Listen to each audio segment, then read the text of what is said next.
asleep? Huh. Okay. And we're live. Sorry, everybody. New interface. So today, welcome. It is happy hour. We're actually doing this.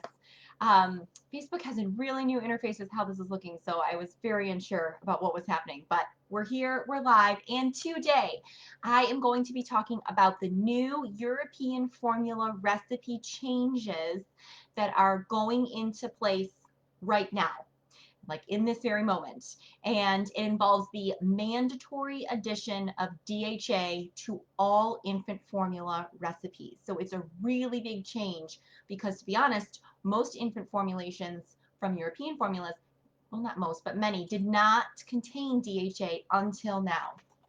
So for those of you that don't know me, I'm Dr. Bridget Young. I'm a doctor of perinatal nutrition and a certified lactation counselor and founder of babyformulaexpert.com. I am definitely drinking wine because it's Friday. We are still on quarantine. I managed to go like 4 days without a glass of wine. So this is well deserved. And I'm going to tell you, this wine came from a glass bottle and not a plastic bag. So I am really celebrating this week. I'll just take one moment to say, I deeply, deeply wish this video finds you and your family healthy, sane, getting along, and thriving as we all are in this together. But let's dive into it today because I have a lot of notes to go over. And I really want to be able to get to any questions that you guys have. So without further ado, let's talk about DHA, European formula changes, and what that means for you if you're feeding a European formula, if you are considering a European formula, or if you're just interested to know more about DHA and formulas. All right, so what is DHA? It stands for docosahexaenoic acid. It's a fatty acid, like in fat that you eat. It's one of the most beneficial fatty acids in fish oil. So one of the reasons fish oil is such a popular supplement. DHA is critical for brain growth in babies, which makes sense why we care so much about it. There's a lot of nuance to the biology and the research about DHA. First, DHA is technically not an essential fatty acid. So I see that written around. DHA is an essential fatty acid. I'm like, no, let's be real nerdy. It's not. Essential means it's required in your diet to sustain life. So technically it's not, because human beings are capable of making their own DHA. Now, if you are a baby, your capacity to make DHA from other fatty acids, I described it as kind of like ramping up, like a lot of things about babies when they're born. They sort of have to learn to do a lot of things. So their capacity to make their own DHA is limited.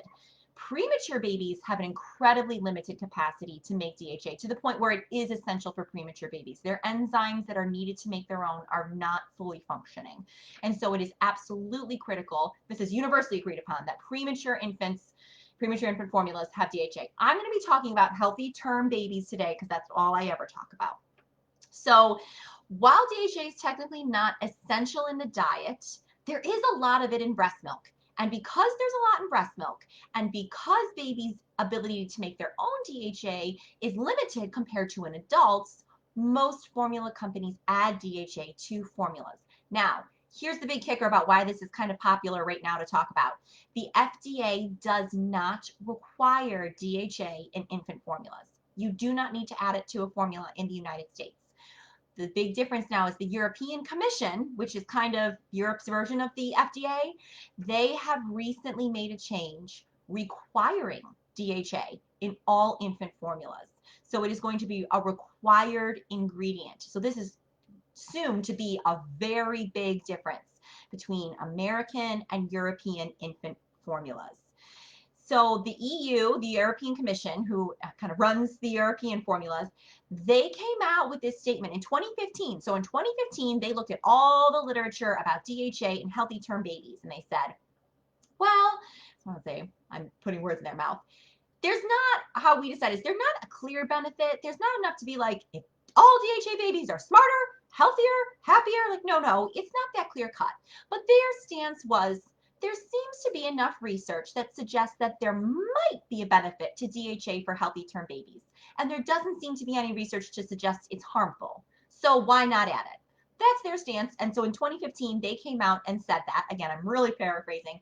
And they gave companies until March of 2020 to elicit the change. So to make the addition in all of their formulas. Now, it seems like every European company has waited until the very, very last minute because they're all just doing it now, and it's past March, but I don't know what happened. They probably got an extension because of COVID, like all of us. So the FDA, the Americans, have made no change to their stance. All the research is the same. I'm not saying one is right and one is wrong. Very smart people work at both the FDA and the European Commission, and they've just made slightly different interpretations of the research. So that's the big difference why if you go, for example, to HIP's website, you'll see all our recipes are changing. That's the change. There were some also very minor changes in nutrient amounts that the European Commission said for formulas, minor enough that I'm not even going to cover them. I don't think that's going to be a big change in any of the recipes. It's really just the addition of DHA. So I wanted to talk a tiny bit about why DHA is controversial in some circles, to just try to give you enough information that you make your own decision. So in the US, I mentioned most formulas add DHA. In fact, almost all now. So the controversy, really put that in quotes, is, before we talk about controversy, fortify myself here. The controversy is that most DHA, and in the United States, ARA, which stands for arachidonic acid, which is another fatty acid. In the United States, both are always added together. You can't add DHA without adding arachidonic acid. So you kind of think of them as being paired together. So in the United States, most ingredients that provide DHA and ARA to infant formulas are processed and extracted using a chemical called hexane. Now, hexane sounds terrible. I mean, it kind of is terrible. If you drink hexane, you are in big trouble. It's a solvent which is necessary to extract and purify lipids or fats like DHA. So it's also a neurotoxin, which is why if you drink it, you're in really, really big trouble. However, so a lot of the controversy is that some people, some advocacy groups have suggested that we should not be putting anything in formula that is processed using such dangerous chemicals, which common sense sounds like it makes a lot of sense. But it's, again, everything with formula is always so complicated. So if you are adding a lipid ingredient, a fat ingredient like DHA or ARA, it has to have a lot of processing to get down to a purified ingredient, to purify any chemicals, pesticides, bad things out of the ingredient. So there's a lot of steps to getting this purified form of DHA. Some just include the ingredient has to be dried, the fat has to be extracted, purified, deodorized, just like if you're using fish oil so everything doesn't smell and taste like fish, that kind of thing. So hexane is used in one of those steps. Now, DHA and ARA ingredients themselves are tested for hexane residue before they're put in formula. So we're pretty dang sure there's no hexane left, because that would be an atrocious travesty. So there is not hexane left, but it still worries several people. You know, if you're a parent and you're worried, I'm worried. I always listen to the parent. So that's kind of the controversy about using hexane extracted ingredients. Now, the ingredients that are commonly used in the United States are a fungus and an algae that naturally produced very high concentrations of either DHA or ARA. The first DHA algae that was used to provide a source of DHA in formula is Cryptocodium conii, and I did practice saying that. So you'll see it as Cryptocodium conii on the label, or C. conii on the label, and we'll have an asterisk that says source of DHA. This is an algae that they extract DHA from using hexane. And then the most common, actually, I'm going to go ahead and say the only source of ARA currently used in infant US formulas is Mortierella alpina, which is a fungus that, again, they extract ARA from and then put it into formula. You'll see that on the label as Mortierella alpina oil, or just M. alpina oil. That is also extracted using hexane. Now, very recently in the United States, a new algae source of DHA was approved for use in formula, and it is in use in some formulas, and they were able to extract it using a water extraction process. So hexane is not used in the extraction process at all, which to me seems like a great compromise between groups that really want DHA but want to avoid hexane extraction. That oil is I did practice this when I'm growing it. Schizotriptrium. It is a tongue twister. And then you will see it as schizotriptium on the label. My gosh, that is a water extracted version of DHA. There are FDA approved sources of DHA and ARA that are not hexane extracted, but except for those oils I just listed, none of the other approved, like egg phospholipid or tuna oil, are being used by any companies. I don't know why. I imagine it has a lot to do with other things you have to overcome. For example, if you use fish oil, how does that change the flavor and the taste, etc. But again, I don't really know. So to end this spiel about hexane and DHA and ARA, there have been case reports of babies getting really sick that they were able to pretty convincingly attribute to these hexane extracted oils. Now, I personally, this is just a personal opinion, don't think it was because there was residual hexane. These oils are mostly DHA, but there's still other things in them. So it's not like DHA that's packaged in breast milk. There's other things coming along with DHA, and my guess is that's what made the baby sick. This is a very rare case that an infant would get sick, and good news, bad news, the baby got really sick. So the bad news obviously is for that baby. What a horrific thing for a parent to have to suffer through. Now, when these babies had these oils removed from their diet, put onto a formula without these oils, they recovered very well. The most common symptoms were violent diarrhea and violent vomiting. So that's terrible news. The good news is, if this was your baby, you would probably know. So like minor issues, probably not attributable to DHA and ARA. So my punchline is usually it's not something you have to worry about. The average baby is tolerating these perfectly fine, and they may provide some benefit. So let's talk about how this is being implemented in Europe and what this means for you if you are currently feeding a European formula or considering a European formula. Well, here are the regulations. So again, these were released in 2015 and they are being implemented right now. And this was the final deadline for these companies to implement these changes. All European infant formulas need to provide somewhere between 20 and 50 milligrams of DHA per 100 kcals, per 100 calories of formula. It's kind of how the unit we think about a formula. So for reference, so the minimum is 20. For reference, I just looked at Enfamil and Gerber to give us an idea. All Enfamil and Gerber formulas, I'm rounding, provide about 16.5 milligrams of DHA per 100 calories. So this is fascinating to me because in the US, DHA is not required, but almost all formula companies add it. Now, Europe has gone from not requiring it to requiring it, and requiring kind of a heck of a lot of it.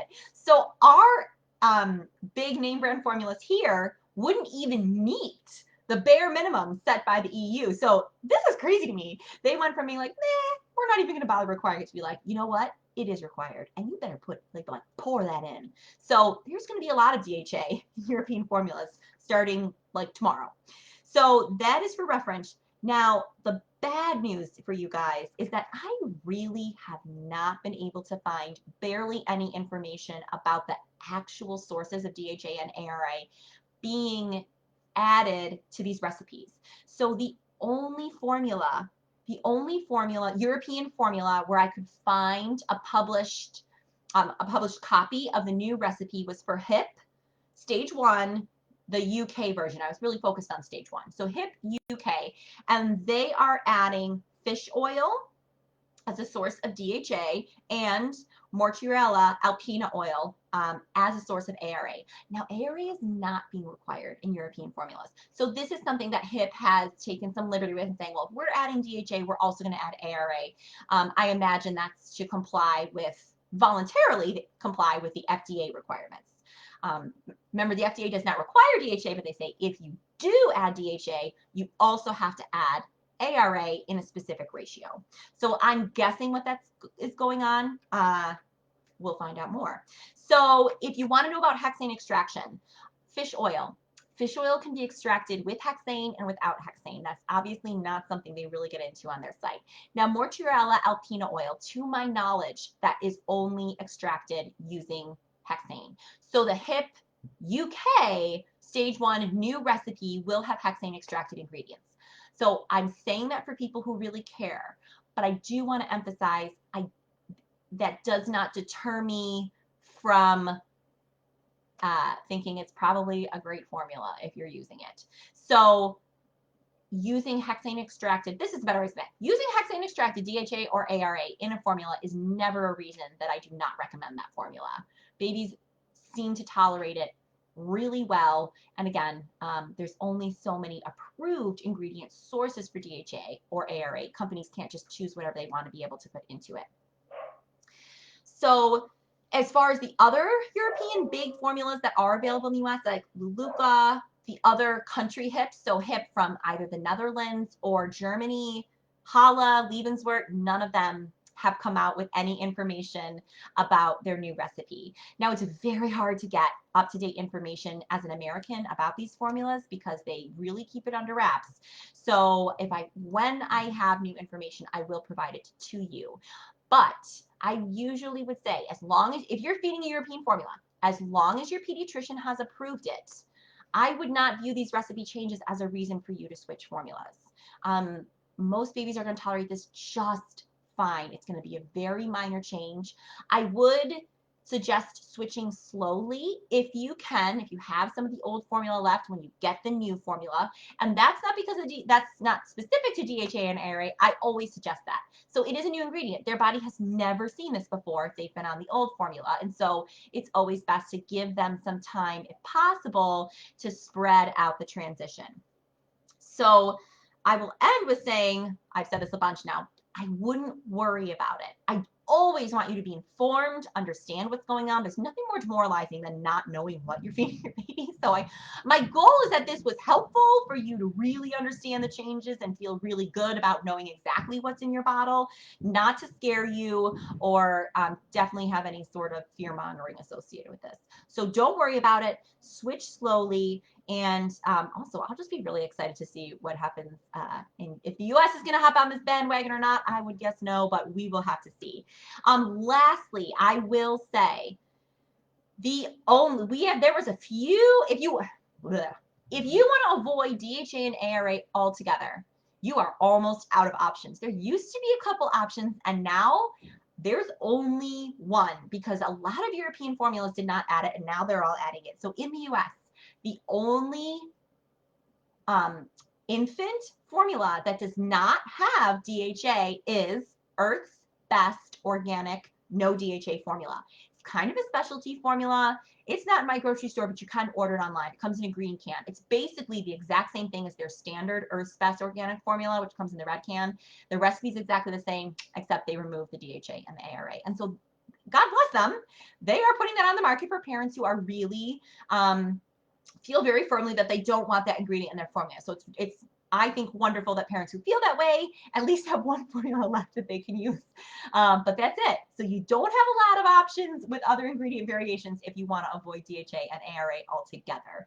So I hope that is helpful for the few of you that are watching that fit into that category. Thank you so much for watching. It's almost 5. I have a standing happy hour with wine and juice boxes with my boys at 5 o'clock on Friday, so I've got to wrap this up. If you have made it this far, God bless you. Thank you so much for watching. And I want to tell you that I'm working on something super exciting. I really can't wait. I am developing a formula course for moms. It is absolutely the next best thing to working with me. I've had so many inquiries about working with me, and my schedule has just been so swamped, and there is no end in sight. So it motivated me to put this together for parents who really need help, and their baby's going to be 8 months old by the time my schedule frees up, and that just haunts me.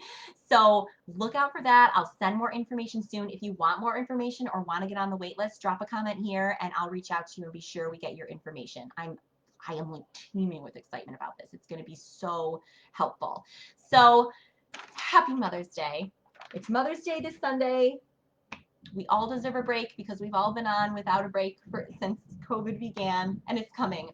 God bless you guys. Thank you so much for watching. If you have any questions that I didn't answer, leave them in the comments and I'll get to them eventually. Okay, bye.